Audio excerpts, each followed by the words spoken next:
तो hello everyone, स्वागत है आपका फिर से हमारे चैनल जीनियस माइंड पर। और आज की इस वीडियो में हम स्टार्ट करेंगे सिमिलैरिटी का क्वेश्चन नंबर 12। दो ही क्वेश्चन बाकी है, दैट इज और क्वेश्चन नंबर 12 और 13। इसके पहले की सारी वीडियोस अपलोडेड हो चुकी हैं, तो अगर अभी तक आपने वो वीडियोस नहीं देखी हैं तो प्लेलिस्ट वाले सेक्शन में जाके आप उसे चेकआउट कर सकते हैं। तो चलिए क्वेश्चन के साथ स्टार्ट करते हैं। यहाँ पर आपको क्या बोला है, देखो टू फाइंड में आपको क्या बोला है, ये सारे वैल्यूज आपको गिवन दिए और टू फाइंड में लोग ने बोला find the value of AC। आपको AC फाइंड करना है। यहाँ पर आपको सिंपली क्या करना है, इनको दो हिस्से में डिवाइड करना है। एक आपका छोटा ट्रायंगल रहेगा जो कि XYB होगा, और एक आपका जो बड़ा ट्रायंगल होगा वो होगा BAC होगा। अब ये दोनों ट्रायंगल को पहले आपको क्या प्रूव करना है, सिमिलर प्रूव करना है। उसके बाद की कहानी हम चेकआउट करेंगे आगे। देखो सॉल्यूशन जब मैं स्टार्ट करूंगा तो अगर दो ट्रायंगल को मुझे सिमिलर प्रूव आउट करना है तो उसके लिए मुझे क्या चाहिए, कुछ टेस्ट लगाने पड़ते हैं। अगर आप देखेंगे तो B और B इक्वल है। ज्यादातर हम इसमें कौन सा टेस्ट यूज करते हैं, एंगल टेस्ट। B और B इक्वल है क्यों, क्योंकि कॉमन एंगल है।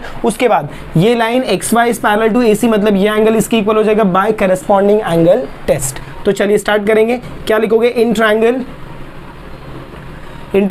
BXY and triangle BAC measure angle XBY is congruent to measure angle ABC। इसका रीजन आपका क्या आएगा, कॉमन एंगल। क्या रीजन आएगा, कॉमन एंगल। टेक्स्ट बुक में ये आपको कंप्लीट द एक्टिविटी सॉल्व नहीं किया हुआ, पूरा सॉल्व करके दे रहा हूँ। फिर यहाँ पर नेक्स्ट मेजर एंगल। नेक्स्ट अब ये वाला एंगल का नाम लिखोगे तो क्या हो जाएगा, BXY is congruent to major angle. इसको सॉल्व करोगे तो क्या हो जाएगा, BAC। इसका रीजन क्या आएगा, करस्पॉन्डिंग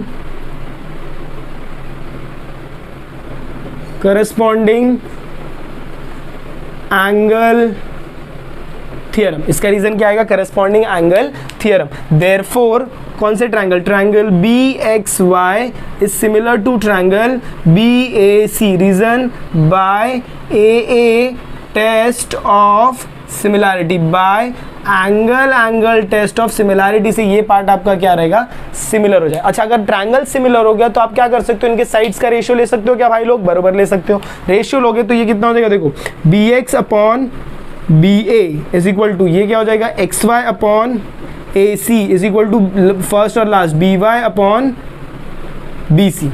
रीजन आप इसका क्या लिखोगे, CSST, corresponding sides of similar triangles. इसके बाद अब मुझे ना इसमें सारा वैल्यू नहीं, तीन में से कोई भी, सॉरी ये 6 रेशियोज है ना, इसमें से कोई भी 4 ही लेना रहता है। कौन सा, वो हम इधर से डिसाइड करेंगे।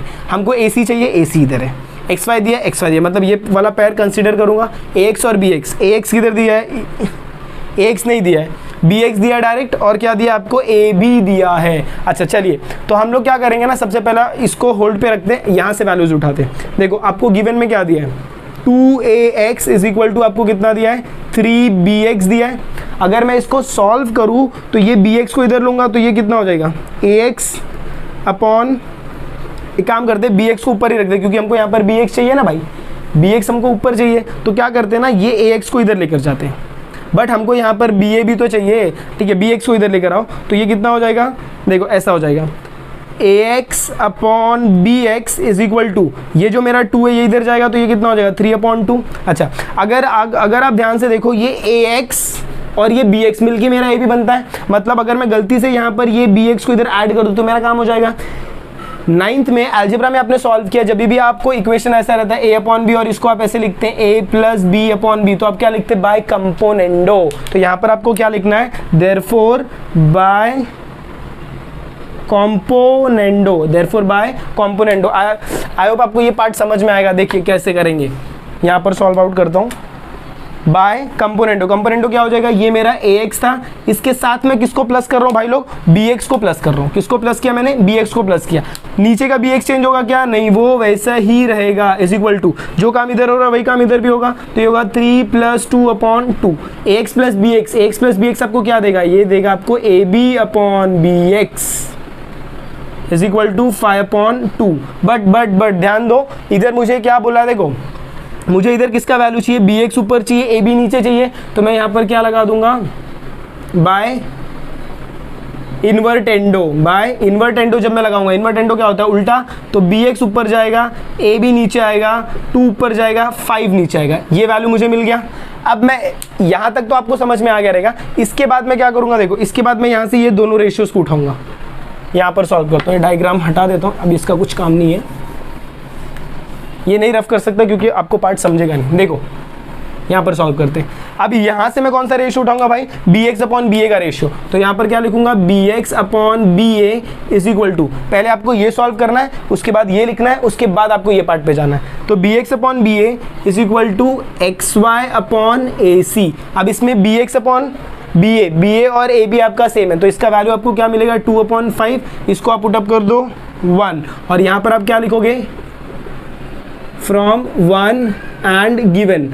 1 किसके लिए लिखा मैंने, इसके लिए, और एक्स वाई का वैल्यू मुझे दिया हुआ है 9, तो उसके लिए मैंने क्या लिख दिया, गिवन, और ए सी मुझे चाहिए, मिल जाएगा क्या, यस मिल जाएगा। क्रॉस मल्टीप्लाई करोगे तो A C into 2 is equal to 9 into 5, ये 2 इधर जाएगा, तो A C is equal to 9 into 5 upon 2। तो ए सी का वैल्यू कितना आएगा, 9 5 45, 45 डिवाइडेड बाय जब आप 2 करते हो तो आपको वैल्यू कितना मिलेगा, 45, हाफ करोगे तो 20 और ये 2.5, तो ये वैल्यू आएगा आपका 22.5। क्या कुछ नहीं दिया है, तो यहाँ पर आप क्या लिखोगे, यूनिट। AC का वैल्यू कितना हो जाएगा, 22.5 यूनिट। आई होप आपको एक क्वेश्चन समझ में आया। This is the first part, this is the second part and this is the third part. Please take a note of this. तो चलिए मूव ऑन करते हैं next question, that is your question number 13, last question of this chapter. इसके बाद आपको सिर्फ videos को देखनी है और उसको ज्यादा से ज्यादा बार प्रैक्टिस करना है। देखिए क्या बोला है इस क्वेश्चन में, ये बोला है आपको प्रूव करना है डीई। इसका ना मैं आपको स्टेप बताता हूँ। सबसे पहले आप क्या करोगे, स्क्वायर को कंसिडर करो। लिखना चालू करते हैं हम लोग। देखो क्या बोला है, सबसे पहले आप स्क्वायर कंसिडर करो, तो क्या लिखेंगे, quadrilateral DEFG is a square. चलो भाई लोग, अगर ये स्क्वायर है इसका मतलब इसके सारे साइड्स इक्वल है, इसका मतलब क्या हो जाएगा, DG is equal to GF is equal to EF is equal to DE। Reason क्या लिखोगे आप, sides of square, sides of square. Similarly जब ये साइड्स इक्वल है तो ये साइड्स आपके कैसे हैं, पैरेलल भी हैं। क्या है, पैरेलल। तो segment GF is parallel to segment, किसको पैरेलल रहेगा, DE को पैरेलल रहेगा। Similarly segment GD is parallel to segment EF। Reason क्या लिखोगे, sides of square are parallel. ये भी आपका पार्ट हो जाएगा। अब इसके बाद क्या, पैरेलल हो गया। पैरेलल हो गया तो आपको क्या कंसीडर करना है, ट्रांसवर्सल। स्टेप्स है, हाँ देखिए, देखते जाइए। इसके बाद ऑन ट्रांसवर्सल, इधर 2 ट्रांसवर्सल बन सकता है। पहला ट्रांसवर्सल आप क्या कंसीडर करोगे, AB, फिर उसके बाद ट्रांसवर्सल AC। तो on transversal AB,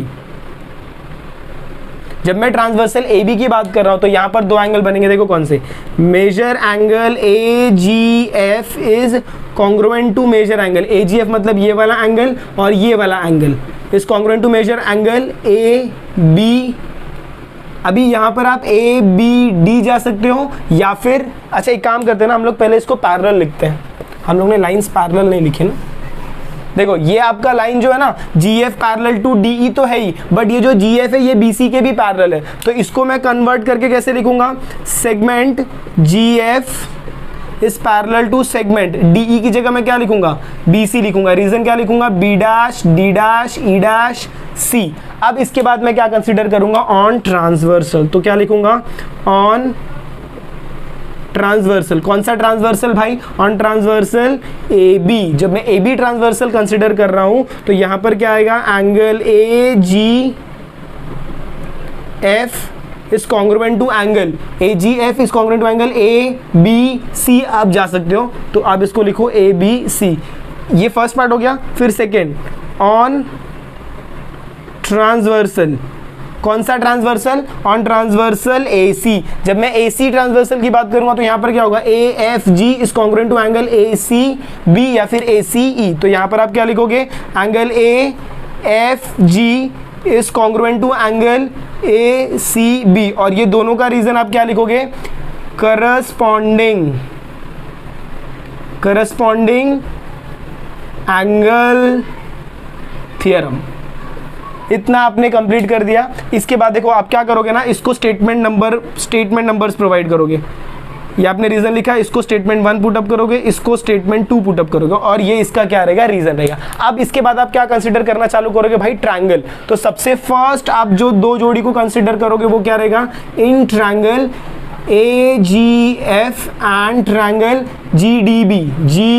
D B, ये दो ट्रायंगल को अगर आप कंसिडर कर रहे हो तो इसमें आप क्या लिखोगे, देखो major angle G D, sorry A G F है ना, तो पहले यही लिखते हैं, major angle G A F is congruent to major angle G D B. इसका रीजन क्या आएगा, ईच 90 डिग्री, 90 डिग्री है यहाँ पर, क्यों, क्योंकि ये साइड ऑफ स्क्वायर है, तो साइड ऑफ स्क्वायर 90 डिग्री रहता है और यहाँ पर आपको 90 डिग्री दिया हुआ है। Second part will be your major angle A G F is congruent to major angle G B D, आप ऐसे लिख सकते हो जी बी डी, और इधर रीजन है, आप क्या लिखोगे, करेस्पॉन्डिंग एंगल लिख सकते हो, या फिर आप क्या लिख सकते हो, ए जी एफ है ना, ये 1 from 1, therefore triangle AGF is similar to triangle GDB by angle test of similarity, by AA test of similarity। इसको आप क्या पुट अप करोगे, योर स्टेटमेंट नंबर 3। उसके बाद नेक्स्ट ट्रायंगल, इन ट्रायंगल, अब ये दोनों ट्रायंगल को कंसिडर करने हैं, इन triangle AGF and triangle FEC। जब आप AGF और FEC की बात करोगे, ये भी सेम ऐसे ही सॉल्व होगा, तो यहाँ पर आप क्या लिखेंगे, देखो मेजर एंगल FAG, यहाँ पर देखो लिखा रहेगा AFG, या फिर आप इसको लिख सकते हो FAG, AFG हम लोग ने लिखा था, angle FAG is congruent to major angle, यहाँ पर आप लिखोगे तो FEC हो जाएगा, रीजन आएगा ईच 90 डिग्री, ईच 90 डिग्री हो जाएगा। इसके बाद क्या है, ये फर्स्ट पार्ट हो गया, फिर सेकेंड पार्ट आपका क्या, करस्पॉन्डिंग एंगल वाला पार्ट, तो AFG, angle AFG is congruent to major angle FCE, is congruent to major angle FCE। इसका रीजन क्या आएगा, फ्रॉम 2, देखो रीजन इधर डाल दिया, करस्पॉन्डिंग एंगल थ्योरम। खाली आपको थोड़ा सा चीजें चेकआउट करनी है ना, यहाँ पर ये ACB लिखा है हम लोग ने, और यहाँ पर हम लिख रहे हैं AFG। ACB अगर आप देखोगे, AFG तो इधर है, AFG तो दिया है, ACB दिया है, ACB की जगह यहाँ से आप क्या कंसिडर कर रहे हो, FCE कंसिडर कर रहे हो, और ये B तक आप पूरे नहीं जा रहे हो, तो यहाँ पर आप वो लिखोगे, नहीं लिखोगे तो भी चलता है। फिर यहाँ पर आप क्या लिखोगे, therefore triangle AGF is similar to triangle FEC, और यहाँ पर आप क्या, आपका रीजन क्या रहेगा, by AA test of similarity, और इसको आप क्या पुट अप करोगे, स्टेटमेंट नंबर 4। आई होप आपको इतना पार्ट समझ में आया, इसका स्क्रीनशॉट लो, ये पार्ट मैं रफ आउट करने वाला हूँ। आई होप आपको इतना पार्ट समझ में आया, यहाँ तक के पार्ट पूरे समझ में आए कि कैसे हमने सॉल्व किया। अब हम क्या करेंगे, अब हम यहाँ पर लिखेंगे देयरफॉर फ्रॉम 3 and 4, 3 and 4 अगर आप देखो तो AGF इधर भी है, AGF इधर भी है, तो देयरफॉर आपका क्या हो जाएगा, therefore triangle GDB will be similar to triangle FEC। ये दोनों ट्रायंगल बीच में सेम आ रहा था, तो इसको हटा देने का, इनडायरेक्टली ये ट्रायंगल इसके क्या हो जाएगा, सिमिलर हो जाएगा। इनडायरेक्टली आपका ये ट्रायंगल इसके सिमिलर हो गया, तो GDB अगर देखो तो GDB similar to FEC, FEC। यहाँ तक आप इसको डायरेक्टली लिख दोगे, फ्रॉम 3 and 4 क्या लिखोगे, triangle GDB similar to triangle FEC। अब इसके बाद आपको इसे क्या करना पड़ेगा, 1-to-1 करेस्पॉन्डेंस में लिखोगे, तब आपकी वैल्यूज प्रॉपर आएंगी। देखो 1-to-1 करेस्पॉन्डेंस में लिखने के लिए आप लिखोगे ट्रायंगल D, फिर यहाँ पर आएगा B, फिर आएगा G which is similar to triangle, यहाँ से चालू करोगे तो EFC, ये वाले वैल्यूज आपके क्या रहेंगे, 1-to-1 करेस्पॉन्डेंस। अब आपको क्या करना है, इनके साइड्स को प्रोपोर्शनल लेना है। साइड्स को प्रोपोर्शनल लोगे तो वैल्यू होगा DB upon EF is equal to BG upon FC is equal to DG upon EC। Reason क्या आएगा, CSST भाई लोग। अभी देखो यहाँ पर BD और EC दिया है, BD किधर दिख रहा है, इधर दिख रहा है, EC किधर दिख रहा है, इधर दिख रहा है। अब इसमें DG है, DG किधर है, इधर, और इधर क्या है EF, EF किधर है, इधर। इसके बाद आप यही दोनों वैल्यूज को कंसिडर करोगे तो ये हो जाएगा DB upon EF is equal to DG upon EC।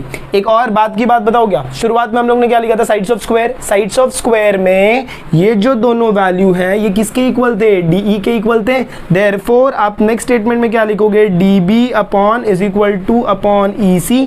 इसकी EF की जगह आप क्या लिखोगे भाई लोग, DE, और DG की जगह भी क्या लिखोगे, DE। रीजन क्या लिखोगे, GF is equal to FE is equal to DE is equal to GD।